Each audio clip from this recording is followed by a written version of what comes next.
Antes de começar o vídeo, eu quero pedir a você que acompanha o Blog da Cidadania que se inscreva no nosso canal, curta e compartilhe os nossos vídeos, acione o sininho das notificações, que assim você nos ajuda a fazer o nosso trabalho. E vamos ao vídeo.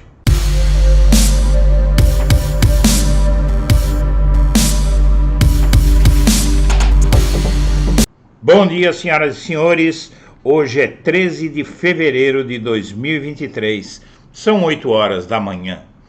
E o Centrão foi esmagado no Senado.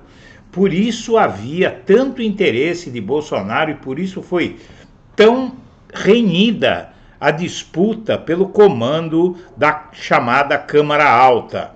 A recondução de Rodrigo Pacheco na presidência do Senado isolou o Centrão naquela casa.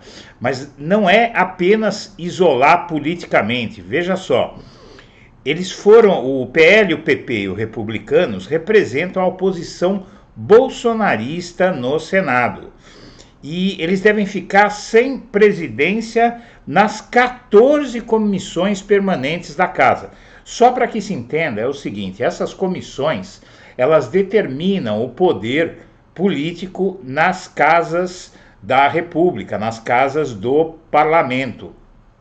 Então, se você fica de fora de todas, se um partido fica de fora de todas as comissões, como aconteceu com o partido do Bolsonaro, o PL, o PP, o partido de Ciro Nogueira, que era o chefe da Casa Civil de Bolsonaro, e o Republicanos, que é o partido da Igreja Universal, o partido da bancada evangélica, se você deixa esses partidos de fora de todas as comissões, você simplesmente esmaga a oposição, ela fica irrelevante, ela não tem muito como atuar, a não ser em votações. Mas no dia a dia da Casa Legislativa, sem cargos nas comissões, essa oposição se torna irrelevante no Senado. Isso é uma grande notícia para o país, né?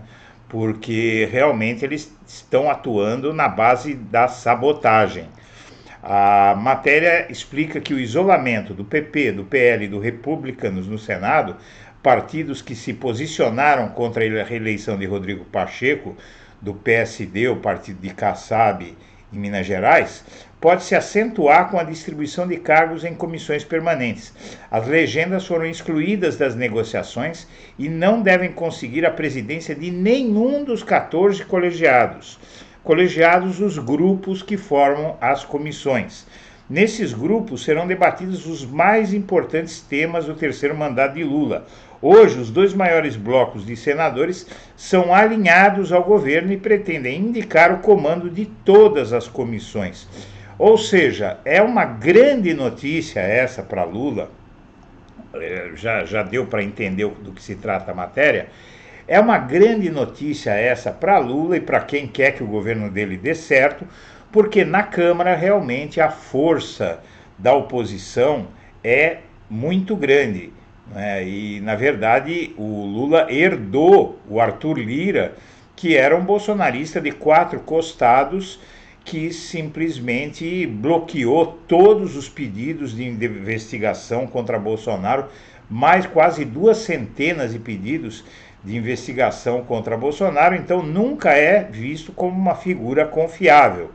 E o Senado é a Câmara revisora, ou seja, qualquer coisa que a Câmara fizer pode ser revista pelo Senado, né? Então, realmente isso é uma segurança para o presidente Lula.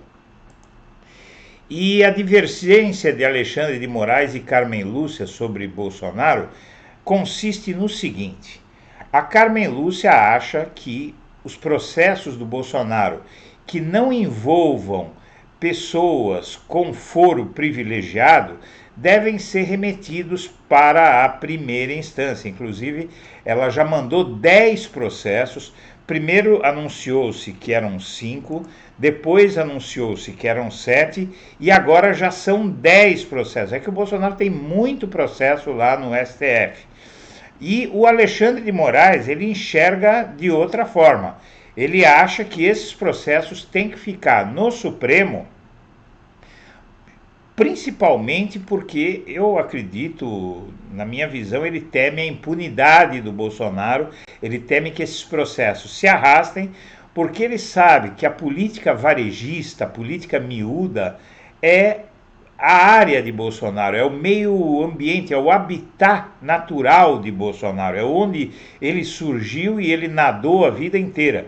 Então o Alexandre de Moraes acha que nas instâncias inferiores vai ser fácil para ele paralisar processos.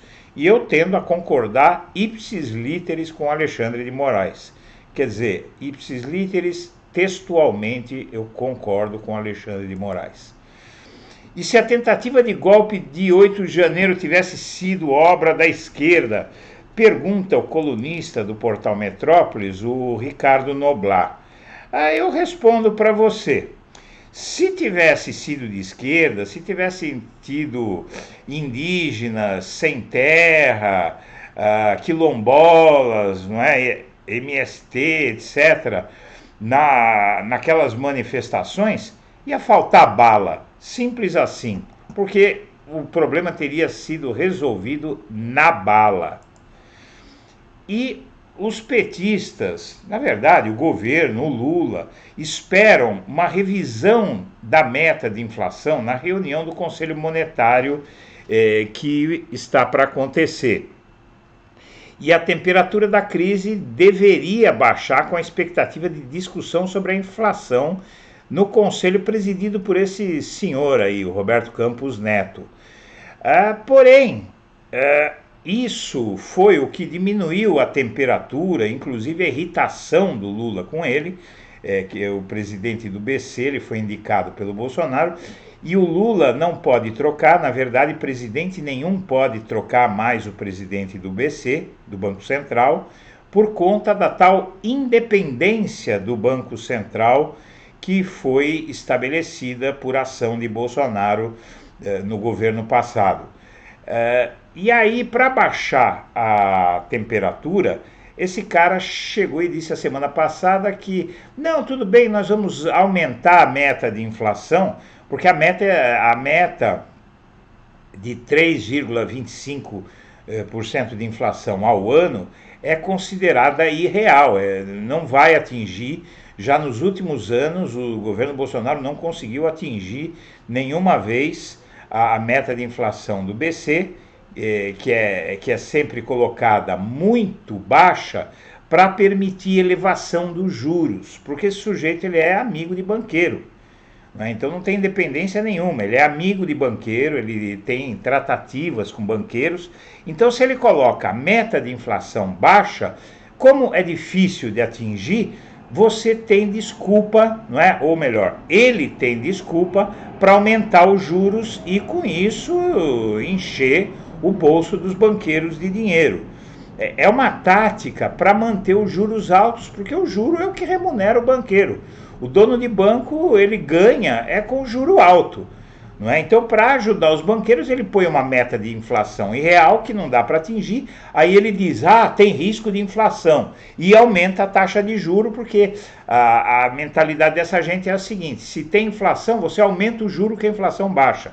E não é isso que a prática mostra. Quem tem um pouco mais de idade lembra o que foi a guerra contra a inflação no Brasil, e nunca funcionou essa história de aumentar juros. Vamos pegar a época do Sarney, por exemplo, o juro explodia, aumentava os juros, chegaram a 1000% ao ano e a inflação não baixava. E na verdade essa notícia se desdobra em duas, porque a mudança nas metas de inflação não está na pauta da reunião do Conselho Monetário Nacional. Até agora, a discussão sobre metas de inflação não está na pauta do Conselho Monetário Nacional, que fará sua primeira reunião do governo Lula na próxima quinta-feira, ou, mais especificamente, o debate sobre uma eventual alteração para cima das metas fixadas em junho de 2002, ou seja, 3,25% ao ano e 3% em 2024 e 2025. Essas metas são irrealistas e vão manter o juro nas alturas e impedir o crescimento do país, e isso, para a oposição ao Lula, é um presente do céu, né? E realmente é uma situação preocupante. E a denúncia de genocídio de Yanomamis é o maior medo de Bolsonaro. Aí, de todo esse monte de processos que ele tem, o que mais assusta Bolsonaro é a denúncia de genocídio de Yanomamis, que está nas cortes internacionais. Se as cortes internacionais condenarem Bolsonaro por genocídio, será impossível mantê-lo fora da cadeia. E aí a pena dele vai ser muito alta. Então, esse é o maior medo de Bolsonaro, só para você saber. E o filho do Zé Dirceu, hein? Ele diz que Moro e Deltan Dallagnol são insignificantes. E são mesmo, né? O partido do Moro, União Brasil, está negociando com o governo Lula, para aderir ao governo Lula. O Podemos, partido do Dallagnol, também está negociando com o governo Lula. E Moro e Dallagnol, que são desses partidos, se tornaram um incômodo lá nesses partidos. Eles ficam num cantinho resmungando e impedindo partidos que querem participar da festa do poder de entrarem nessa festa. Então, além de insignificantes, eles são incômodos. E os bolsonaristas tentaram interromper a fala de Bernie Sanders, o mais esquerdista membro do Partido Democrata norte-americano. Ele é senador nos Estados Unidos e ele tentava falar com a imprensa sobre o encontro com Lula. Foi gravado e viralizou nas redes sociais na sexta-feira.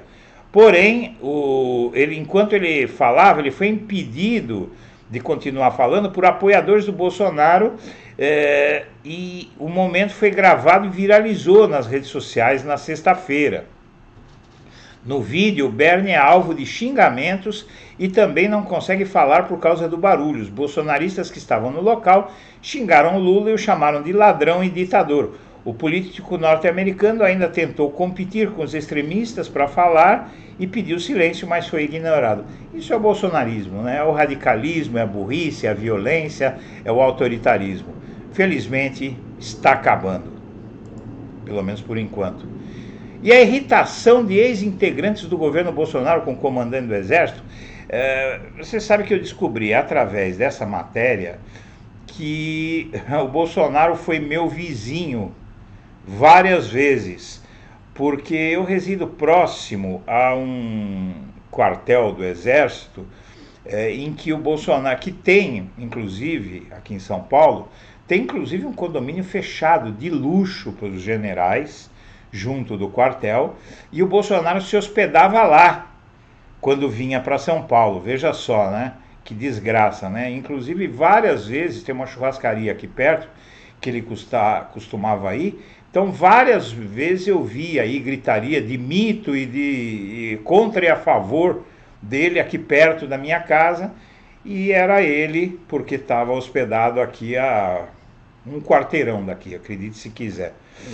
E os bolsonaristas estão irritados com o general Tomás Paiva, o novo comandante do Exército, que fez aquele belo discurso legalista. Estão irritados com ele pela postura legalista dele e dizendo que ele era amigo do Bolsonaro, que ele ia buscar o Bolsonaro no aeroporto de Congonhas aqui, que ele era amigo do Bolsonaro, e ele deu a seguinte declaração: era minha obrigação fazer isso e eu cumpria a minha obrigação, pura e simplesmente. E por fim, veja, ele nunca decepciona, né? Adivinha ao lado de quem o Aécio fica entre garimpeiros e Yanomamis? Adivinha do lado de quem ele fica?